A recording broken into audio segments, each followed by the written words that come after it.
Back to Offseason Outlook. Today we're going to be going over how and if Lane Kiffin's offense can unlock Sam Leavitt's first round potential. Leavitt will be joining Lane Kiffin in Baton Rouge, and with the entire college football media storm descending on LSU this offseason with the whole Lane leaving Ole Miss mid-season saga, Leavitt's gained some buzz around if he can become a first-round pick quarterback. He had an amazing 2024 campaign 2 years ago where he threw for 2,900 yards, 24 touchdowns, totaling 6 interceptions, also rushed for 443 yards and 4 touchdowns. ASU reached the college football playoffs. They had Cam Scatabo really supercharging that offense.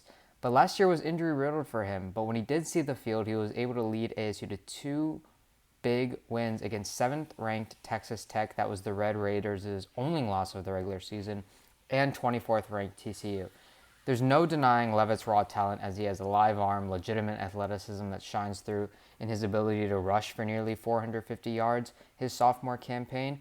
But that is thrown into a lingo when you consider the Lisfranc ligament tear that he suffered last season. Already we see him holding him back a bit as he was unable to take live reps during spring practice with the Tigers. This abbreviated offseason of installing a new system without live reps could create real question marks about his ability to transition clearly into an SEC offense, meaning it's really all going to come down to if Lane Kiffin and his OC Charlie Weis Jr. can work their quarterback magic on this ASU transfer, just as they did with Jaxson Dart and Trey'Dez Green in Oxford.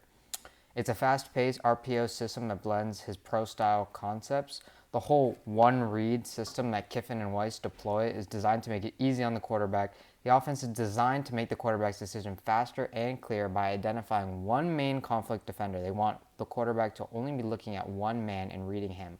A conflict defender is the defensive player who's put in a bind by the route combination. He can't cover both options, so the QB reads his movement and throws off it.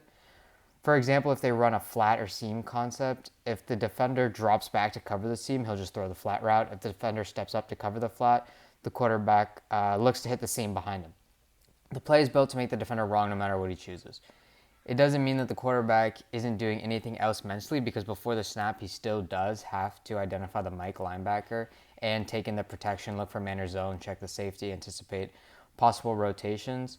But if a safety drops down as a robber, for instance, the seam route might become more dangerous. In that case, the play might just have a backside post or dig built in to attack the area that the safety leaves vacated. So one read is really shorthand for just a quick progression offense, and these have been notorious for not translating well to the NFL, but nonetheless, if Sam Leavitt can ascend his game through this system, he will be getting more looks. With the goal to narrow the quarterback's thinking, the offense gives him a clear starting point, speeds up his eyes, and lets him make decisions before the defense reacts. This is also why shotgun is so useful in these systems, because the quarterback does not have to take a traditional drop back from under center. He can catch the snap, get his eyes on the defense immediately, and make the read faster. This was Joe Burrow's bread and butter at LSU, and it's what the Cincinnati Bengals have done with him throughout his tenure there. It's also better for setting Leavitt up to just take off, as Jaxson Dart so often did under Kiffin's offense and continues to do in the NFL, maybe a little too much as he's run into concussion problems. But Sam Leavitt is of the similar physical makeup as Jaxson Dart, and therefore he can do the exact same thing under Lane Kiffin. And that'll really take some of the pressure off their offense when a drive stalls. Now, the Kiffin formula to success in Oxford offensively was more of the flash variety. The Rebels were one of the fastest units in the SEC. They ran plays at an insanely high tempo. There was the explosive no-huddle pace and a wide receiver room full of track-like speed. I expect LSU to accomplish all these goals while also being a more physical SEC-ready football team, and that's reflected in what they've done to support Leavitt and the offensive roster, and that's mostly been reflected in the portal. One of the biggest pieces of Kiffin's reportedly $40 million transfer spending spree that included Sam Leavitt was left tackle Jordan Seaton from Colorado. He was a 5-star prospect and exactly the caliber offensive lineman that Kiffin didn't have at Ole Miss. LSU will be much bigger in the trenches. There are also 7 other offensive linemen that Kiffin brought in with his number 1 ranked portal class, all of whom are going to be looking to fortify an offense that finished last in the SEC in rushing yards per game last year.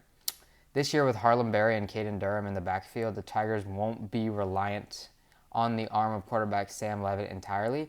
We saw how that played out last season when they had a crippling supporting class. It left Garrett Nussmeier pretty much on an island by himself. He played through a cyst on his spine that pressed on a nerve that caused internal oblique pain, leading him to plunge from his projected first to second round draft range entering the season into eventually being the 249th pick by the Kansas City Chiefs come draft day. It's going to be a different story for Leavitt because of these players that Kiffin has brought in to support him. Another reason why I think Sam Leavitt could see a huge leap in production this season with joining the Tigers is the fact that he will be in a system where Lane Kiffin will get his hands on the consensus best returning tight end in college football, Trey'Dez Green, who is a staggering 6'7", 240, a bona fide first-round pick in himself. Kiffin has been known to make the most out of productive tight ends, like with Caden Prieskorn and Daquan Wright, who when playing together in 2024 combined for over 800 yards with Jaxson Dart at quarterback. Green is the ultimate mismatch weapon for Kiffin, and he'll let the Tigers use heavy personnel packages, maybe some 2 tight end sets, which will bolster the run game that was so disgustingly absent from their offense last season. A run game I cannot overstate is so incredibly important for the success of QBs. Jaxson Dart had Quinshon Judkins and Kawan Lacey at Ole Miss taking the pressure off him, and Leavitt had his best season with Cam Scatterbo in the backfield in 2024.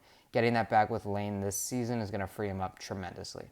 So the answer for me for the question of if he can ascend into a first-round pick is yes, absolutely.